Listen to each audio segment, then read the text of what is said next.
This story is called This Book is Not a Present.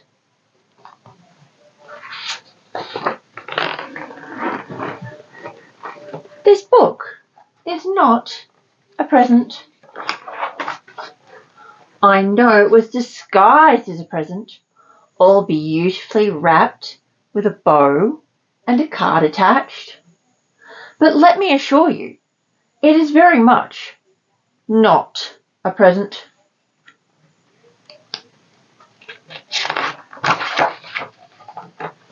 I know presents.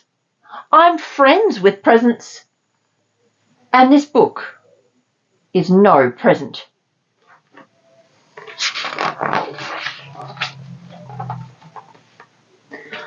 I just keep reliving the moment in my head, the moment just before I unwrapped it, expecting to find something, anything, other than a book.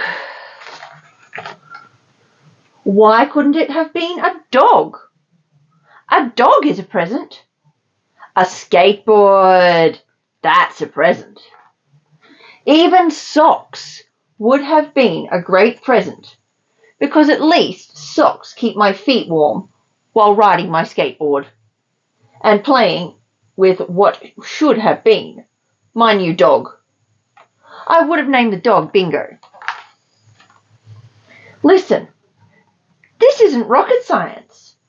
This book is not a present for one reason and one reason alone.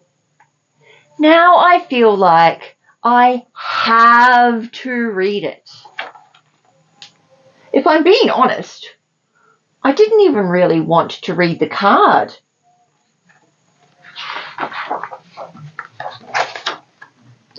Look, I'm a doer, not a reader.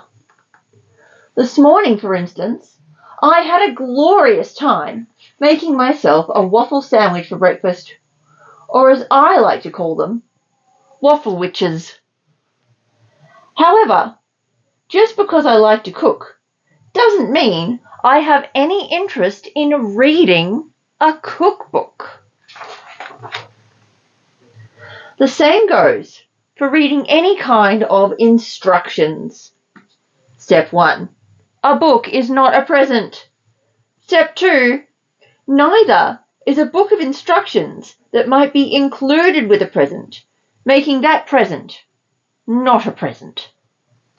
Step 3. A dog doesn't come with instructions. Also, as if I have time to read a book, like I said, I'm busy doing things. And when I'm not doing things, I'm thinking about things.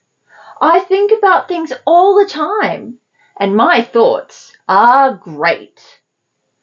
Books are full of someone else's thoughts, and even though reading someone else's thoughts sounds like a superpower, it's not the one I want. X-ray vision. That would have been a great present. How long is this book anyway? How many pages have I read so far? 22. And it's not done yet? This better not be a chapter book. If this book is a chapter book, I'm going to absolutely explode. I mean, what type of person gives another person a chapter book and calls it a present? Chapter 2. Gratitude. Don't get me wrong. I am appreciative. I mean, not for the thank you note that I definitely don't have time to write. And when asked, I will say that I've read this book. And then, just like the time my parents wanted to know if it was me who clogged the toilet with homemade slime, and I told them that it definitely wasn't me, even though that same slime was all over my shoes and towels.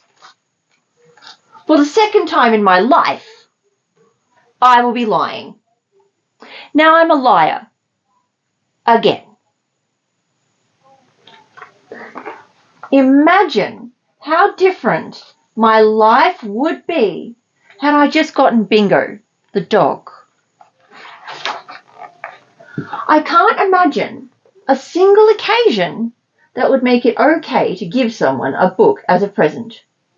Not Christmas, not Flag Day, not a birthday, not Tax Day, not Hanukkah, not Kwanzaa, not the 4th of July, not Groundhog Day, not Valentine's Day, not Easter, not National Donut Day, not even Cinco de Mayo.